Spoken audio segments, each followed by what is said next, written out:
Hey y'all, what's going on? It's me, Kevin, with Fit Man Cook. Well, it is a brand new year and we are off to an amazing start. And I know that you've got to be just as anxious and excited as I am to get right into some healthy eating.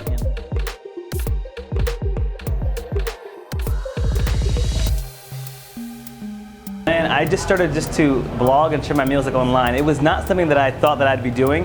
I actually have a background in IT and marketing and like communication, so I was just really like overweight and I was tired of being overweight. So I had this idea, all right, you know what, I'm gonna try to game the system. So I'm gonna share every single meal that I eat on the social media, on like a Tumblr blog. And the whole premise was for them to actually like give me feedback, right? So I can get free personal training advice. And the reverse happened, man. The fast food nation is over. People are so excited about making healthier choices. And so I didn't really know that. And so people just started to follow me and ask me questions and whatnot. And so I was able to share my weight loss journey in food, and it just took off from there.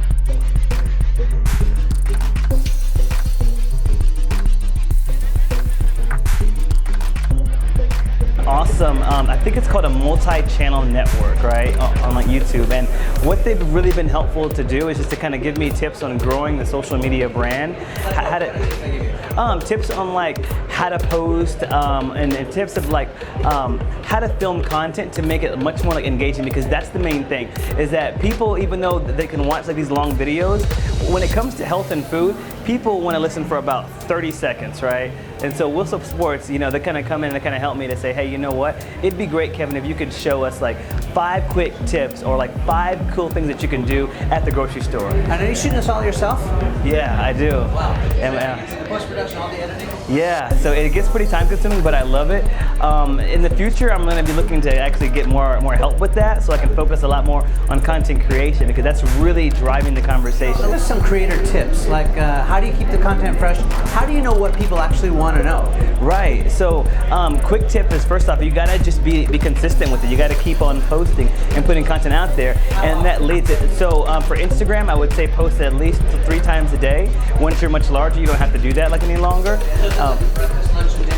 Yeah, you know, it just because you want to show proof of life, because remember that in social media, it's like the news. What's popular at like 8 a.m. is not going to be hot at like 1 p.m. It pushes it down, so you got to always be in front of your follower base. Secondly, with that, you want to, the more you post, the more you find out which content is really resonating like with people. And so that's the main important thing. That's the most important thing, is to listen to your followers. First off, if you're going to get like into vlogging, don't get manic and crazy about the likes. Don't start, no one's liking my video. Look for the engagement. Look how many shares you're getting. Look how many comments you're getting. Look at the messages that you get. Those can be much more powerful and like indicative of the way that your content is actually resonating like with your audience. And now it's kind of slowing down just because of the way that social media has like evolved, and also it's becoming saturated with the same type of content. And so the whole key there is just to always stay fresh.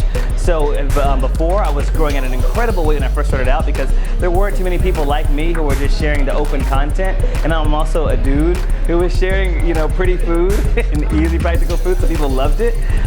And so it happened like really quickly. It's still growing like really fast, but the main key now is just to how to keep the conversation going by changing up the content and making it fresh and exciting.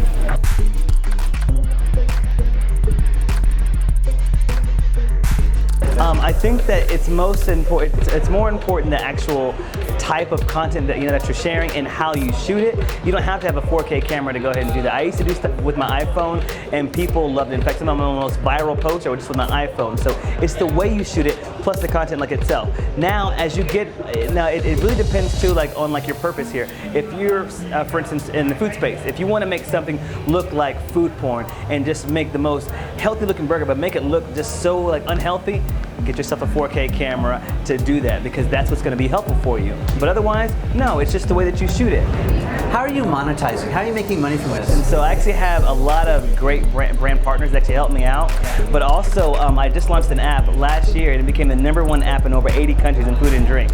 So that was a great way. It actually became the best of 2015 in Apple's App Store as well. So that was one way to actually get some money. Well, what's it called? It's called the Fit Man Cook app, and you can get it from the Apple iStore. It's for for the Apple iPhone, iPad, and also your Apple Watch. I was looking out for you. It takes all of my blog content and it puts it into like an automated format, right? So let's say you want to make a recipe.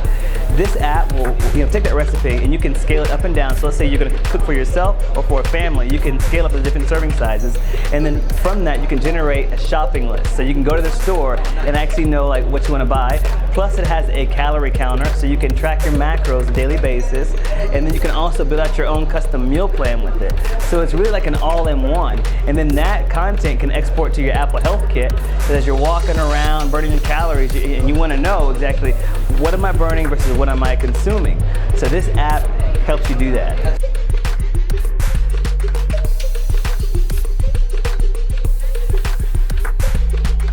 I knew that the food thing was actually lacking because the story of fitness has always been told through this and lifting weights and exercising, but never through food. So I knew that was a good opportunity there.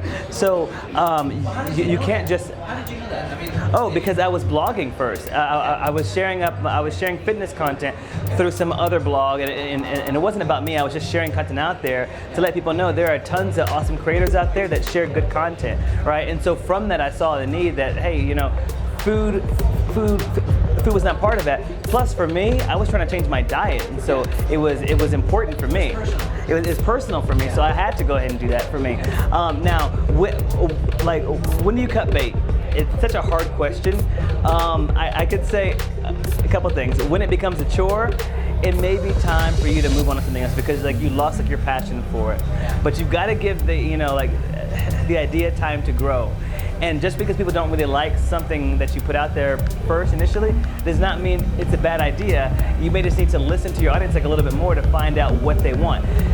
You also need to cut bait if your whole strategy is based off of copy and pasting. If you're doing the same thing that's out there, that's not a sustainable strategy because it's not based off of your own ingenuity and creativity. There is nothing like looking at a page and refreshing it 1,000 times yourself to find out who liked it, are they commenting yet, who liked it, and it's gonna drive you crazy. So what I recommend for blogging is it's got to be passion driven.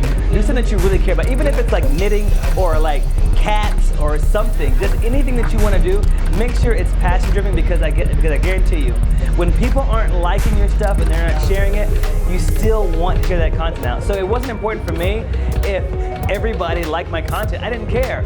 I just wanted somebody to give me feedback on my diet, and people saw that. And people saw that I was really genuine. I wasn't trying to sell anybody anything. I wasn't trying to say like my post so I can help me to get this.